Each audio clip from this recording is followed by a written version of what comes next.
There she is. Can you hear me, Margo? I can certainly hear you. Can you hear me? Thumbs up. Zoom works. How is your day going aside from technology? Pretty darn well, except I have this rectangular box that says this meeting is being recorded. Should I just push continue? Yes, that is totally fine. Okay.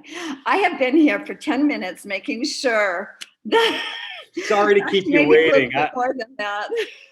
We're off the record, even though it's being recorded, we're off the record. I'm in the habit of doing so many interviews that like when somebody says like 12 o'clock, I'm like 11:59, go. And then there's other people in the world who do the if you're not early, you're late kind of thing. Oh, that's interesting. That's really interesting. If you're not early, you're late. Well, I love that. Whatever it is. That are so early, and I come in at the right time, and I always feel late because they've been there for like 10 minutes. Well, I guess leading right into it here, I find that artists are either have no concept of time ever or are actually great business people that track to the minute. They're like, you know what? 6 minutes of painting is worth $800. I'm not going to be late. Are you the person that's good with time? No, I don't wear a watch. My clock in my studio, and this is one of my problems, is slow. Like 15 minutes, I can see it now, 12 minutes. It says 12 minutes, 13 minutes after 11 here. So that's 13 minutes. So the clock in my car is off by 10 minutes. And I so very seldom know the exact time. Wow. My husband's worse than me. Wow. Well, a couple of accomplished, amazing artists who made art that anyone who's going to be hearing this has seen and loved, but not always known who did it in that case. Do you like that? That knowing that people know your work, but you can just walk down the street and nobody bothers you? Both.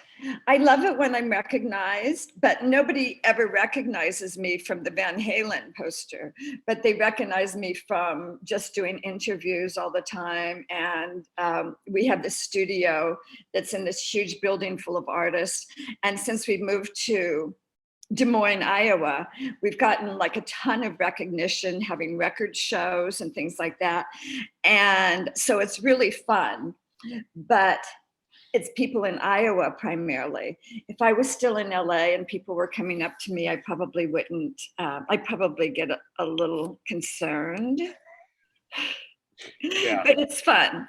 On the other hand, I never used to sign my work. I never used to go out and meet anybody. I mean, if I got a job, I'd go meet the art director, but when it was time to meet the artist, I'd send my husband. So, you know what? I'm so both. I am not one person generally ever.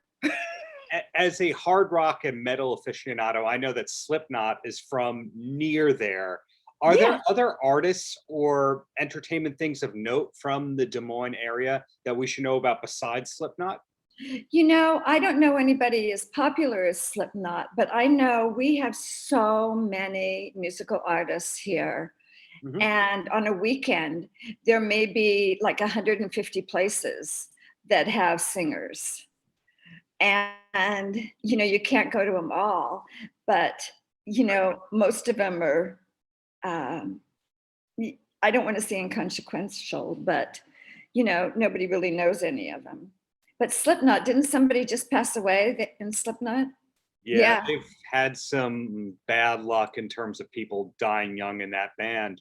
But that was popular here. I mean, that was well noted here. Yes, and the singer also has a band called Stone Sour that does really well. And I think they have a cruise coming up. Slipknot has a metal cruise. So they're making waves internationally. I guess that's the best way you can put it. I think that's the thing to do, actually.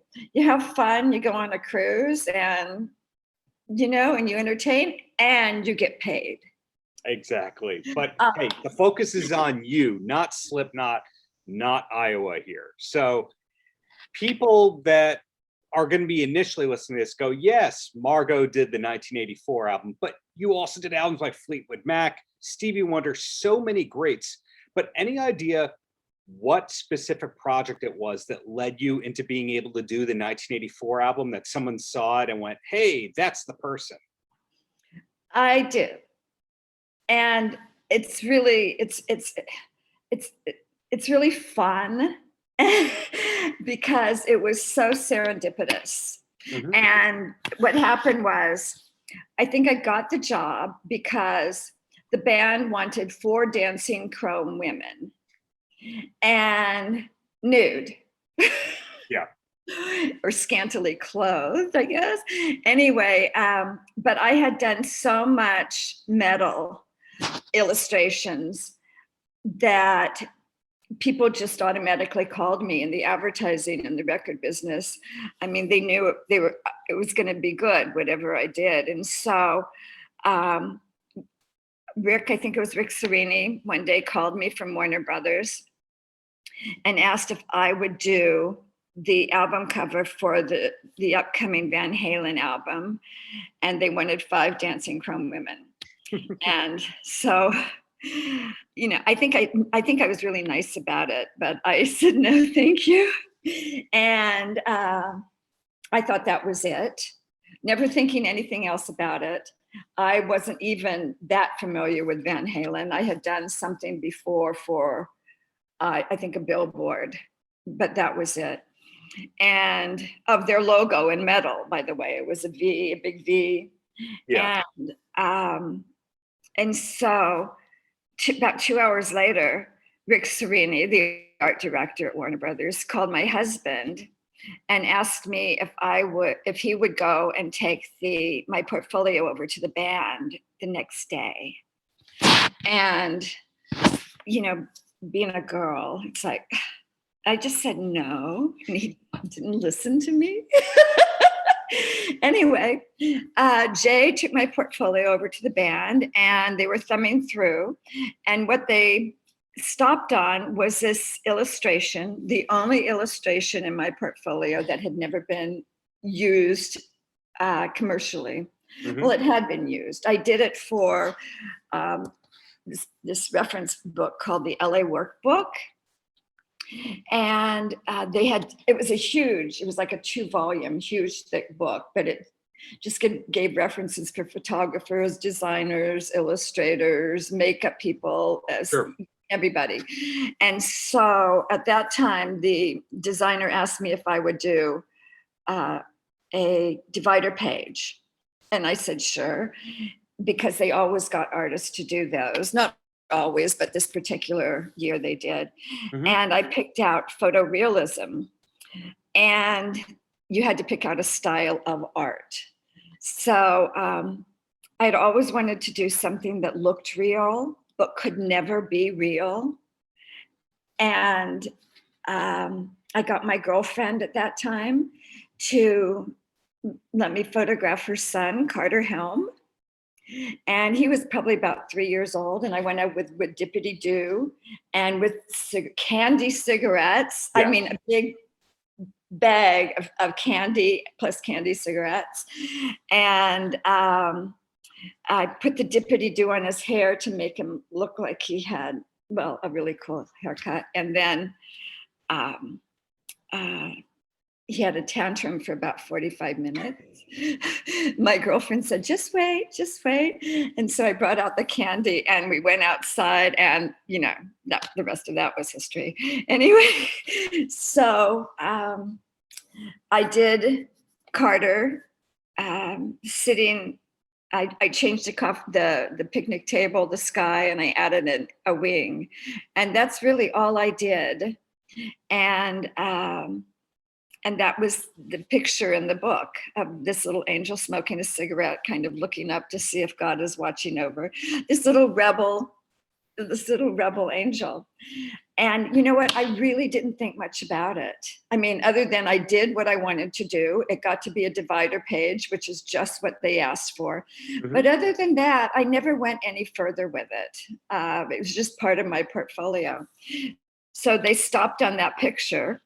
And I think all thoughts of 5 chrome women, scantily clothed, just Went flew away. out the window. Yes. And they said, "Oh, is this available?" And my husband said, "Yeah, I think so. And we'll take it." And that was it.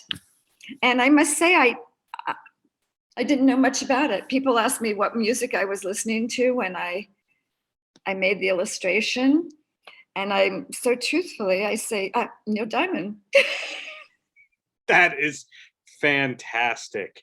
It's so interesting to hear that it can be an independent artwork that has nothing to do with the band, yet it totally suits the band's vibe and what the album is. 1984, a look into the surrealistic future. Yes. And it's totally matched. That is so incredible. And then it's also interesting to hear your perspective on just putting the kid there, and that's that. It was something that looked pretty real, Yeah. but could never be real. And the fact that people who criticized it, people who rejected it, like all of England, Yeah. They had no idea they were candy cigarettes. I mean, there's no smoke, and nobody thought anything about it except, to not use it or to put stickers on the front of it. And in Asia, they airbrushed the whole cigarette and the whole cigarette packages out. Oh, Yeah. so it's different album covers around the world, technically. Yeah. Oh, okay, so something I'm curious about. Same cover, but airbrushed out, or a sticker over the little kid holding, or the angel holding the cigarette. Well, it's kind of a newsworthy album cover beyond the obvious, because have you seen that the kid that's on the album cover of Nirvana's Nevermind album initiated a lawsuit? So your friend's son is happy with it all these years later? He loves it. When you were saying about being recognized, I've really never been recognized. And in high school, when he was younger, or college mainly, he went to college in England. But everyone, all of his friends would say, "Oh, this is the Van Halen angel. This is the kid." He got recognized everywhere. Wow. So that was fun. So it's the opposite of Nirvana. There's no lawsuit coming all these years later. Okay. And then people who are big fans of David Lee Roth will know that for the last year and a half, he's been posting a lot of paintings that he's been doing. It's been coverage of it. There was a CBS This Morning piece that focused on his painting, I think a New York Times thing, etc. I don't know if he was painting and he was artistic back then. Any idea if there's any feedback from Dave about, hey, change this, or your piece went there and it got used? My piece went there and it got used. I didn't change a thing about it. I gave them only the rights. I sold them only the rights to use it on their album and t-shirts, and that's it. I have owned the rights to this image for 38 years, something like that, 37, 38 years. So no pushback in any way. They didn't ask me to change a thing. They liked it the way it was. And there's a book, I don't know what happened to my book, that was written, called Running with the Devil. Yes, the Niels Lazauer book, I believe. Yeah, by a manager that was. Oh, No Monk. Yes. No Monk. Anyway, and he says in his book that the band was waiting for some controversy to arise, not only about Eddie Van Halen playing his own music, but about the album cover. They knew what was happening. I was totally in the dark because I didn't think anything was controversial about it at all. It was an illustration. It wasn't a photograph. It wasn't real. Yeah, I get what you're saying for sure, but that's not where the story ends, because maybe it came out 38 years later, big deal. But your husband, who we've talked about before, also an accomplished artist in his own right. And do I have it correct that he worked on the art for the first 3 David Lee Roth solo albums? Mhm. Okay, so I would have to assume that had to do with something along the lines of, hey, we like the work that was done in 1984, but did you get offered that first, or is it just a coincidence? Oh, just a coincidence. Okay, so My they had husband no was idea that he you he and had him. he had a design business with Rick Sereni after Rick Sereni left Warner Brothers, and so they primarily did album covers at first, and then they went to fashion, and then they went to bigger things. It wasn't a surprise that David Lee Roth came over, because I'm pretty sure that I may have done the first one, album cover. Well, Crazy from the Heat? no, Crazy from the Heat. No, my husband did all of those, all of the David Lee Roth albums. Mm-hmm. I didn't have anything to do with those. I just had mine, Well, and it's much more popular. So. the wrong assumption, yes, correct. Correct, and still selling huge. The incorrect assumption I had was when David Lee Roth did the Crazy from the Heat album, he took Van Halen's management, he took Ted Templeman, the producer. So I thought he was also taking the people who did the artwork as well. That he didn't take me, but he took my husband, and I think Rick Sereni. Yeah. You know what? I can't say as though I got anything after that because of that album. Wow. I was just in the record business when the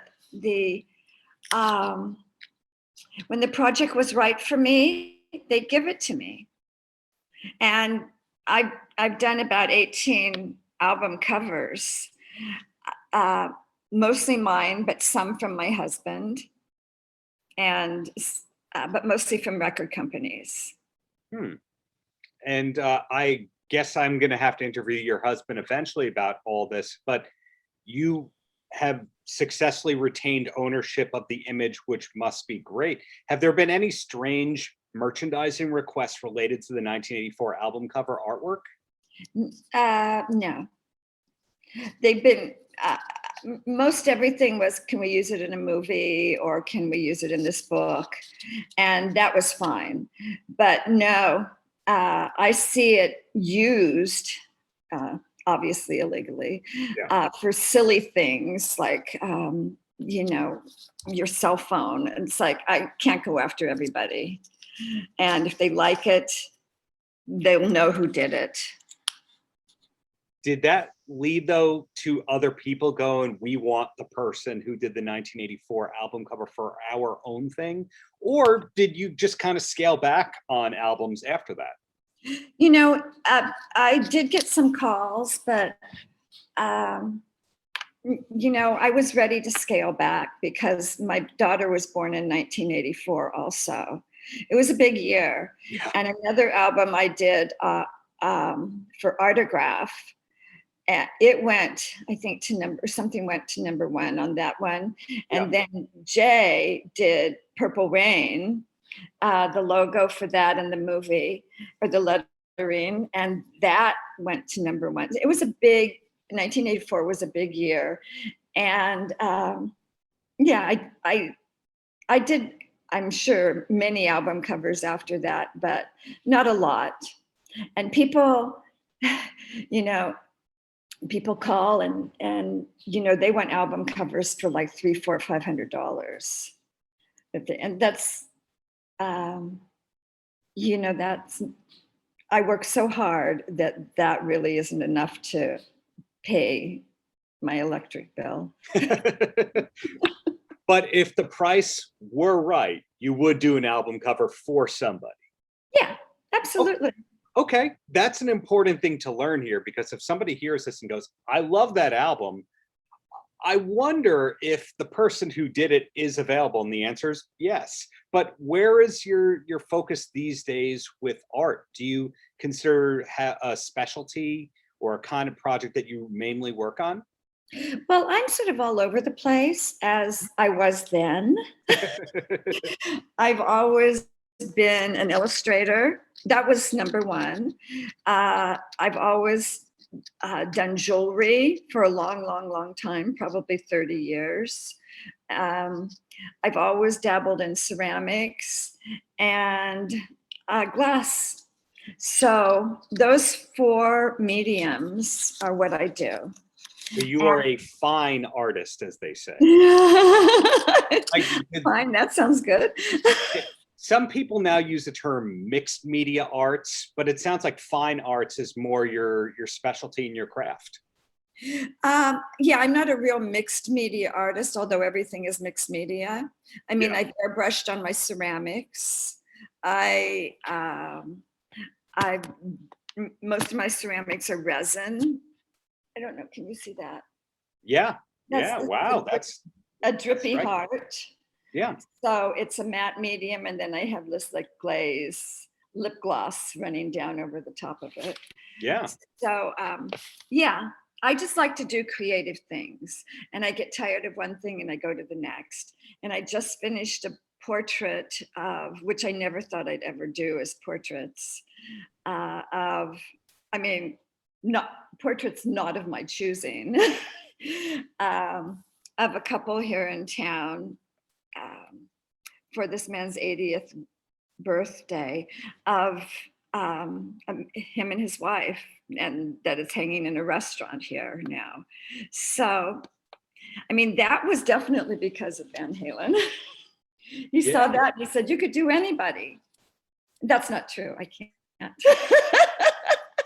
Well, the last thing I want to know, because you've given me so much information in whether or not you realize that, is you relocated to Des Moines, Iowa. And I noticed that's a thing that's been happening the last decade or so, where people no longer have to live in LA, New York, San Francisco, Chicago to be artists. They can be artists from anywhere.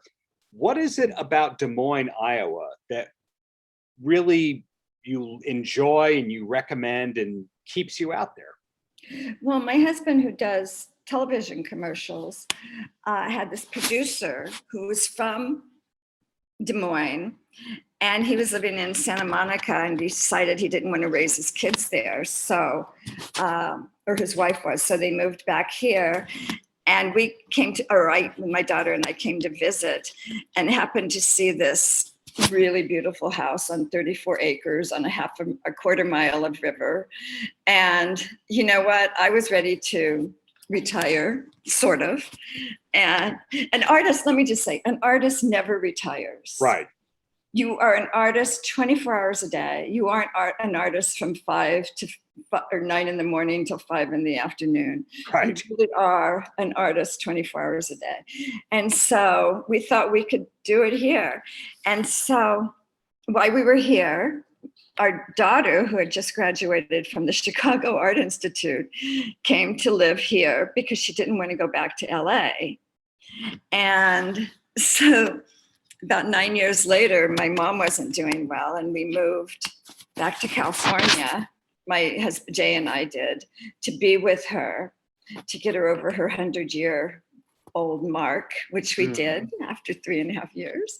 And so we said, okay, girls, come on back to California. And nobody wanted to come back. So my daughter got married, had a baby here. And the only thing that Jay and I could possibly do was to follow our grandson. And he looks, may I just add, just about like Dave. I was going to say David Lee Roth, but about the angel.